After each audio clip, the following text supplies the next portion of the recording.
आओ जमाल, बैठो। Thank you. ये अकाउंट्स चेक कर रहा था मैं इस महीने के, तो उसमें से 15 लाख रुपए की रकम निकाली गई है, और किस वजह से निकाली गई है वो मेंशन नहीं हुआ है। ये रकम अरसलान साहब ने दी है। अरसलान ने? जी सर। लेकिन उसको तो मैं पॉकेट मनी देता हूँ जो मेरे अकाउंट से ट्रांसफर होती है, ऑफिस के अकाउंट से तो उसका कोई लेना देना नहीं। जी सर, मैंने भी उनसे यही कहा था कि ऑफिस अकाउंट है और इसमें से मैं ये रकम आपको नहीं दे सकता। अच्छा, तो फिर? सर वो नाराज होने लगे। उन्होंने कहा मैं उनका मुलाजिम हूँ, तो मैं क्या करता, मुझे वो रकम देनी पड़ी। जमाल साहब, आप उसके एम्प्लॉय हैं या मेरे? आपको मैं आपकी सर्विसेज की सैलरी दे देता हूँ ना, आपको नहीं लगता कि ये बात आपको मुझे बतानी चाहिए थी? सर मुझे लगा कि घर का मामला है, वो आपको बता देंगे। जमाल साहब, मैंने आपको इसलिए हायर नहीं किया है कि आप अपनी तरफ से अज्यूम करें बातें।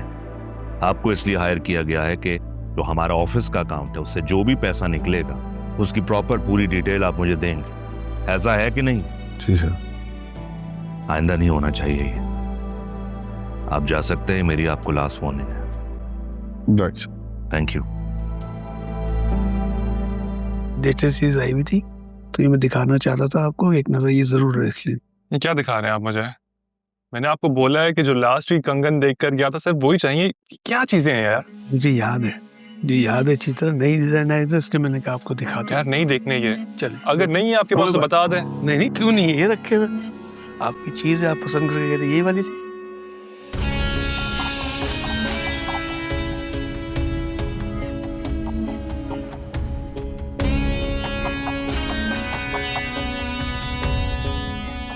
ये इसको पैक करते हैं। ठीक। अरसलान के खर्चे दिन ब दिन बढ़ते जा रहे हैं। इतनी बड़ी रकम की उसको क्या जरूरत पड़ गई, वो भी मुझसे पूछे बगैर। तो और कोई चीज इसके अलावा? नहीं फिलहाल तो नहीं, लेकिन अगर जिसके लिए लिए उसको पसंद आए तो जरूर बताऊंगा। इंशाल्लाह जरूर आएंगे।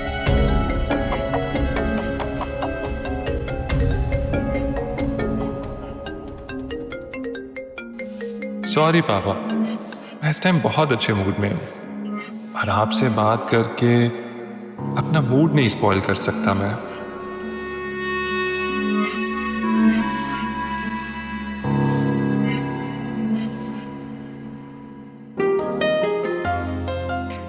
ये देखो, वही कंगन है ना जो तुमने पसंद किया था?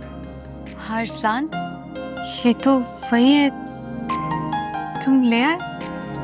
तुम मुझसे कोई फरमाइश करो और मैं पूरी ना करूं, ऐसा कभी हुआ है? लेकिन ये तो काफी महंगे थे ना। तुम्हारी खुशी से ज्यादा नहीं। लाओ मैं पहन।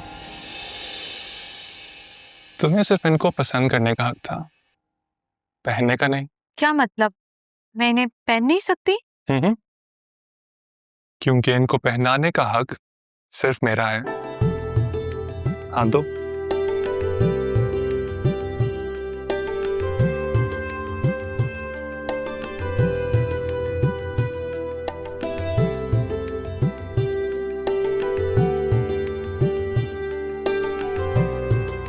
मेरे हाथ कितने हसीन लग रहे हैं ना इसको पहनने के बाद। तुम्हारे हाथ बहुत खूबसूरत है। तुम्हारे हाथ में कोई मामूली चीज भी दी जाए ना, लाखों की लगती है। तुम सच में इतनी मोहब्बत करते हो मुझसे, या फिर ये सिर्फ बातें? मेरी बात सुनो, मैं पिछले 2 सालों से तुम्हारे साथ हूँ। तुम्हारे एक इशारे पे यहाँ दौड़ा चला आता हूँ। यार तुम अभी भी मुझसे ये बात पूछ रही हो? तो फिर मुझसे शादी करके तुम मुझे अपने घर क्यों नहीं ले जाते? मैं तुम्हारे साथ रहना चाहती हूँ अरसलान। थोड़ा इंतजार करो, वो भी हो जाएगा। पता नहीं कब होगा, बस तुम सिर्फ कह रहे हो कि हो जाएगा, लेकिन कब होगा अरसलान? तुम्हें अम्मा का वो परचून वाला भतीजा याद है? घर के रोज चक्कर लगाने लगा है वो क्यों आता है? और तुम मना नहीं करती उसको? मैं कैसे मना करूं? अम्मा का बहुत लाडला भतीजा है वो। मुझे तो ये डर लगा रहता है कहीं अम्मा मेरी उससे शादी ना। बात सुनो, तुम ना सिर्फ मेरी हो। अगर किसी ने तुम्हारी तरफ उस नजर से देखा भी ना, जान ले लूंगा उसकी मैं। अम्मा, ये देखें, अरसलान लेकर आया है ये वही है जो हमने शॉपिंग करते हुए पसंद किए थे। हे अल्लाह, मैं सदके जाऊं वारी जाऊं, बहुत खूबसूरत है माशाल्लाह। अरे भाई अर्सलान, मान गई मैं तुम्हें। तुम तो अपनी बात के पक्के निकले, आशिक हो तो ऐसा। अम्मा हाथ कितने अच्छे लग रहे हैं ना मेरे। क्यों नहीं लगेंगे? तू तो जो भी पहन लेती है ना तुझ पे जचता है। माशाल्लाह, अल्लाह ने इतना हुस्न दिया है ना मेरी बेटी को, नजर ना लगे किसी की। बहुत नसीबों वाला होगा जिसकी ये दुल्हन बनेगी। किसी की क्यों? फिजा सिर्फ मेरी दुल्हन बनेगी। हाँ, क्यों नहीं? मैं तो खुद चाहती हूँ अपने माँ बाप को ले आओ और इसको ब्याह के ले जाओ।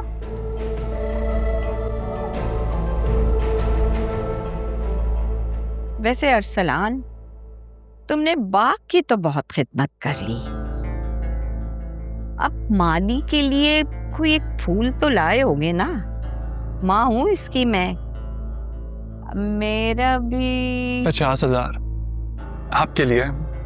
50,000 तो तुम ऐसे कह रहे हो जैसे कि 10 लाख लाए हो। वैसे आजकल 50,000 की क्या वैल्यू है? खैर, मैं बहुत किफायतशाह हूँ, चला लूंगी एक हफ्ता इसको।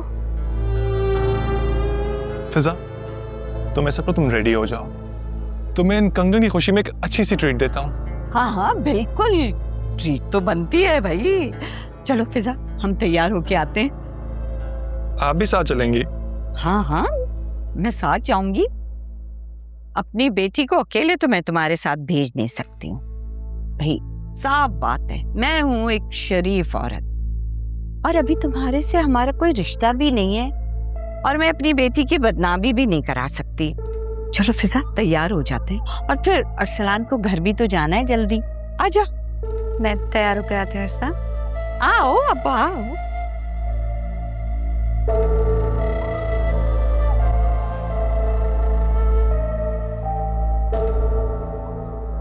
बस तुम्हें पता है इस महीने तुम्हारी वजह से मैंने कितनी क्लासेस बंक की हैं। तो क्लासेस बंक होगी तो छोड़ दो, इतना पढ़कर तुम क्या करोगी? आफ्टर ऑल तुमने शादी तो करनी है। चुप रहो यार, मेरे डैड के हिसाब से ना हम पहले से ही बिगड़े हुए बच्चे हैं और अगर उनको पता चल गया ना कि मैं क्लासेस बंक कर रही हूँ और तुम्हारे साथ यहाँ घूम रही हूँ तो मेरी खैर नहीं है। अंकल को ऐसी बात पता चलेगी कि उन्होंने तुम्हारे पीछे गार्ड्स या कैमरास लगाए हुए हैं? ऑनेस्टली मुझे तो ऐसा ही लगता है कि डैड ने ना मेरे पीछे को जासूस छोड़े हुए हैं। वाओ, इस शहर के सबसे बड़े बिजनेसमैन हामिद कुरैशी की इतनी अल्ट्रा मॉडर्न बेटी अरीशा हामिद कुरैशी अपने डैड से डरती है। शट अप, तुम मेरे डैड को जानते नहीं हो, इतने कंजर्वेटिव हैं वो। वो कैसे? वो ऐसे कि मेरे डैड के हिसाब से ना लड़की और लड़के की दोस्ती भी नहीं होनी चाहिए। लड़कियां तो दूर की बात है, लड़के भी ना ज्यादा देर तक घर से बाहर नहीं रह सकते। और जो तुम मेरे साथ रात को लेट नाइट पार्टीज में जाती हो, वो क्या? वो तो जब डैड इंटरनेशनल टूर्स पे जाते हैं मैं तब आती हूँ। And what about aunty? Mom is chill, वो डैड की तरह ना इतनी कंजर्वेटिव नहीं है। इनफैक्ट वो ही है जिनकी वजह से हम ना अपनी लाइफ जी रहे हैं, वरना डैड का बस चले ना वो हम सबकी फ्रीडम छीन के हमें घर में बिठा दें। वैसे ये सब सुन के तुम शॉक तो नहीं हो गए? You know actually not. मेरे मॉम एंड डैड तुम्हारे डैड से भी ज्यादा कंजर्वेटिव है। They live in the 17th century यार। व्हाट? तुम्हारे पेरेंट्स भी कंजर्वेटिव हैं? यस।